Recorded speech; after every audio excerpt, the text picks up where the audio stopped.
Hello, good morning students.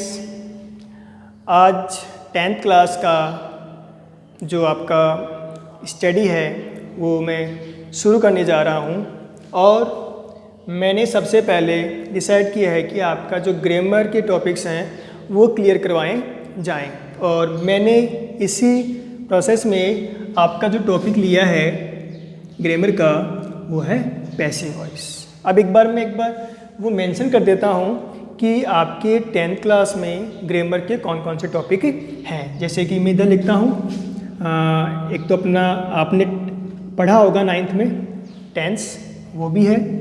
एक आपने पढ़ा होगा नरेशन, जिसको अपन इनडायरेक्ट स्पीच बोलते हैं, वो भी है।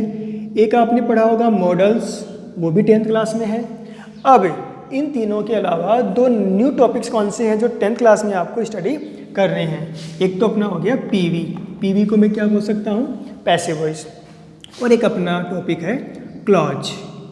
ओके, ये मैंने आपको एक ओवरव्यू दिया है। अपन जो आज टॉपिक लिया है अपन ने वो कौन सा है, पैसिव वॉइस। ओके, अब बात करते हैं ये बोर्ड एग्जाम में ये कितने मार्क्स का है टॉपिक। ये है 2 मार्क्स का।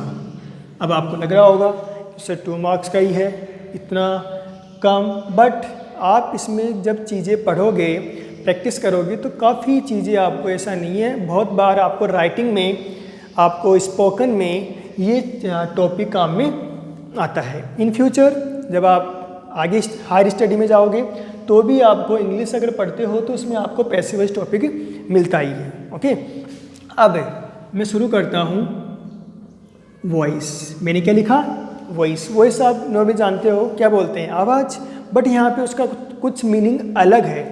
वॉइस को मैं डिवाइड करता हूँ 2 पार्ट में, एक्टिव एंड पैसिव। क्या लिखा मैंने, एक्टिव एंड पैसिव। तो जो वॉइस है वो है एक्टिव एंड पैसिव। और आपको मैं बता दूँ, हिंदी में भी आपने ये टॉपिक पढ़ा है। हिंदी में आप उसको बोलते हो कृतवाच्य और कर्मवाच्य, कृतवाच्य और कर्मवाच्य। जो कृतवाच्य है वो है एक्टिव वॉइस, जो कर्मवाच्य है वो है पैसिव वॉइस। तो आपको नाम से समझ आ गया होगा कि इनमें एक्चुअली है क्या। और आपको कोई कहे कि भाई एक्टिव वॉइस और पैसिव वॉइस में डिफरेंस क्या है, शॉर्ट एंड स्वीट आपको बताना हो तो आप क्या बता सकते हो। एक्टिव वॉइस में क्या होता है, subject is important, subject is important. और पैसिव वॉइस में क्या होता है, ऑब्जेक्ट इज इम्पॉर्टेंट। ओके, समझ में आ रहा होगा।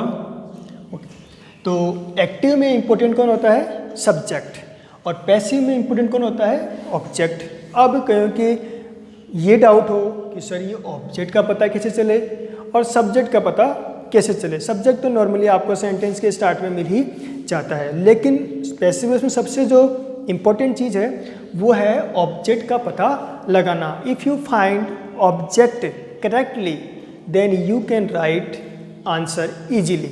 ओके, तो अगर मैं बात करूं कि अपन ऑब्जेक्ट का पता कैसे लगाएं, तो ये तो हो गया एक्टिव एंड पैसिव वॉइस है क्या। आपको इतना ही बताना है, ज़्यादा नहीं है, डेफिनेशन वगैरह पूछते हुए नहीं है, बस क्वेश्चन आते हैं 2। ओके, तो मैं आगे लिखता हूँ कि मैंने स्टार लगाया और लिखा how to find out object, how to find out object, object का पता कैसे लगाया जाए। ओके, सेंटेंस में आपको ऑब्जेक्ट का पता कैसे लगाना है ये इंपॉर्टेंट है। उसके बाद में आपको जो क्वेश्चंस हैं जो अपन प्रैक्टिस करेंगे, क्वेश्चंस लेंगे, बहुत ही ईजी हो जाएंगे अगर आपको ऑब्जेक्ट का पता करना आ गया हो। मैं एक बार बात करता हूँ, ज़रूरी नहीं है सेंटेंस में ऑब्जेक्ट हो सकता है कई बार ऑब्जेक्ट क्या हो उसमें, जीरो का मीन्स क्या हो गया, नहीं हो, मतलब नहीं हो। कई बार क्या होगा, ऑब्जेक्ट वहाँ पे 1 होगा या फिर 2, यानी कि या तो एक ऑब्जेक्ट होगा या 2 ऑब्जेक्ट होंगे। तो सेंटेंस में ऑब्जेक्ट नहीं भी हो और होगा तो या तो 1 होगा या 2 होगा, इससे ज़्यादा ऑब्जेक्ट नहीं होता। अब जो सिंपल सा तरीका है ऑब्जेक्ट पता करने का वो क्या है, मैं यहाँ पे वर्ड लिखता हूँ व्हाट एंड whom। आप जानते हो दोनों वर्ड आपने देखे हैं। व्हाट का मीनिंग क्या होता है, क्या, और whom का मीनिंग क्या होता है, किसे या किसको। तो अगर ये दो WH वर्ड अपन इनका जो आंसर है कि सेंटेंस में से पता कर लें या मैं लिखूं, जैसे कि मैं एग्जांपल से आपको समझाता हूं। मैंने एग्जांपल लिखा फर्स्ट, रहीम वॉच्ड ए मूवी। रहीम वॉच्ड ए मूवी। अब मुझे पता करना है इस सेंटेंस में ऑब्जेक्ट क्या है, लेकिन उससे पहले क्या करना है, आपको मेन वर्ब का पता लगाना है। ओके, और मेन वर्ब इसमें आपको पता समझ में आ गया होगा कि यहाँ पे मेन वर्ब क्या है, वॉच। ओके, तो वॉच का मीनिंग क्या हो गया, देखना।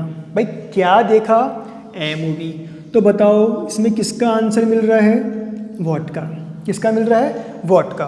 तो वॉट का आंसर मिला तो इसका मतलब क्या हो गया, वो ए मूवी यहाँ पे क्या है, ऑब्जेक्ट है। ओके, सिंपल है। आपको इन दोनों वर्ड का जो आंसर है वो कोई ना कोई वर्ड जरूर देगा। अगर देगा तो वही क्या होगा, ऑब्जेक्ट होगा। जैसे कि मैं अगला एग्जांपल लिखता हूँ, Suman is making tea. Suman is making tea. अब मैं देखता हूँ, मैं गया मेन वर्ब के पास, क्या सुमन मेन वर्ब है, नहीं। इज है, नहीं है। मेन वर्ब का मतलब क्या होता है, मुख्य क्रिया।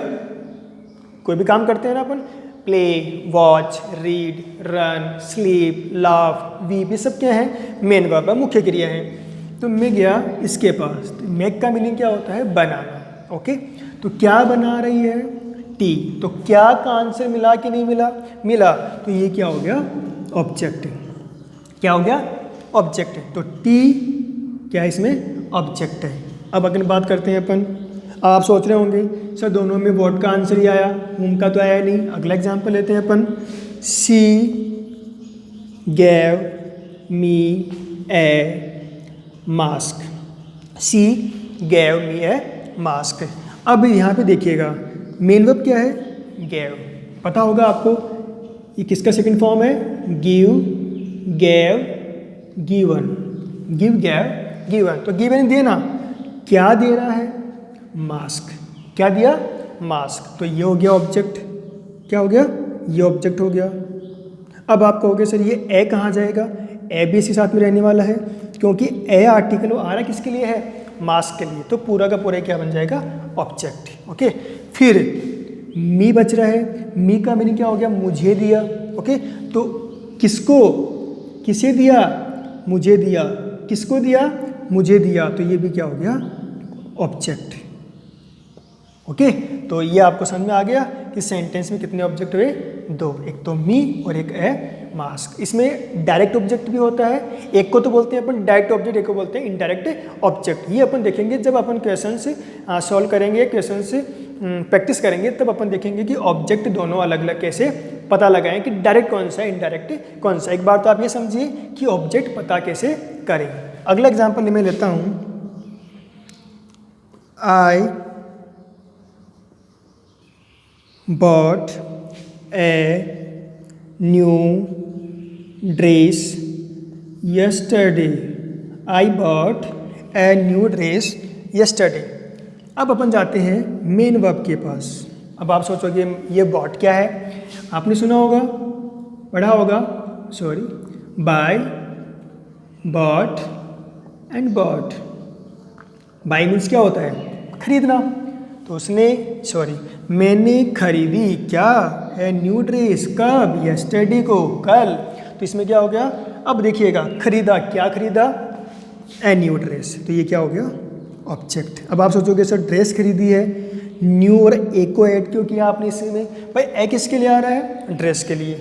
न्यू भी किसके लिए आ रहा है, ड्रेस के लिए। अब आप सोचोगे कि सर एक ऑब्जेक्ट और बच रहा है, नहीं ये ऑब्जेक्ट नहीं है, आप इसका मीनिंग निकालो, कल। तो अपन को ऑब्जेक्ट कौन बताता है, क्या, किसे, किसको। क्या का मीनिंग दे रहा है, अब ये किसे दे रहा है, किसको दे रहा है, मतलब किसको दे रहा है नहीं पता। यस्टरडे, कल को दे रहा है, नहीं बैठता। ओके, तो ये अपना ऑब्जेक्ट नहीं है। ओके, तो अपना ऑब्जेक्ट क्या हुआ, ए न्यू ड्रेस। और यस्टरडे को अपन क्या बोलते हैं, ये अपने आप में क्या काम कर रहा है, एडवर्ब का।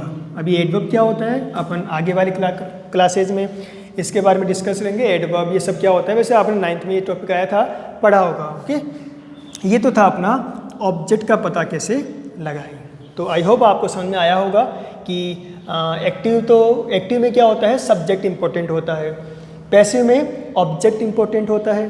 और ऑब्जेक्ट का पता कैसे लगाएं, व्हाट और हुम से। आप कोई भी सेंटेंस लीजिए और उसमें अगर आपको व्हाट और हुम का आंसर मिल रहा है तो वो क्या हो गया, ऑब्जेक्ट। अब मैं आपको यहाँ पे 2-3 क्वेश्चन देता हूँ आपकी प्रैक्टिस के लिए। आप उसको सेंटेंस को रीड करना, और जब भी आप ये वीडियो देख रहे हो तब कमेंट बॉक्स में उनका आंसर बताना। बस 1-2 वर्ड होगा, आप टाइप कर सकते हो, फिर मैं चेक करूँगा कि आपका आंसर सही है या गलत है। मैं क्वेश्चन लिखता हूँ, ये आप इसको एक बार और रिवाइज कर लीजिएगा, उसके बाद आप आंसर लिखिएगा। जैसे कि मैं आपके लिए ये मानो होमवर्क है थोड़ा सा। आप क्या कीजिएगा, मैंने लिखा मयंक एज डांसिंग। सेकंड अपना है she has taken dinner. Third अपना है तरुण met me yesterday। तरुण met me yesterday। और अगला अपना क्वेश्चन है I will see you tomorrow। I will see you tomorrow। ये आपके लिए 4 क्वेश्चन हैं, 4 सेंटेंस है। आपको इनमें से ऑब्जेक्ट पता करना है कि ऑब्जेक्ट कौन सा है, कौन सा वर्ड इसमें ऑब्जेक्ट का काम कर रहा है इन सेंटेंस में। आप इनको रीड कीजिएगा और इनके जो आंसर हैं वो आप क्या करोगे, कमेंट बॉक्स में लिखोगे। ओके, तो ये आपके लिए 4 क्वेश्चन हो गए, आपका होमवर्क हो गया। और आज के लिए अपन इतना ही देखेंगे। अगला इससे आगे अपन जो क्वेश्चंस हैं, असर्टिव सेंटेंस है, इंट्रोगेटिव सेंटेंस है, वो सब अपन आगे की क्लास में, आगे की वीडियो में डिस्कस करने वाले हैं। अगर आपने आज ये समझ लिया how to find that object, then passive voice I think आपके लिए इजी हो जाएगा, बहुत ज़्यादा इजी हो जाएगा अगर आपको ऑब्जेक्ट छांटना आने लग जाए। ओके, आज के लिए इतना ही, मिलते हैं, see you in next episode, next video, and till then, bye bye, thanks।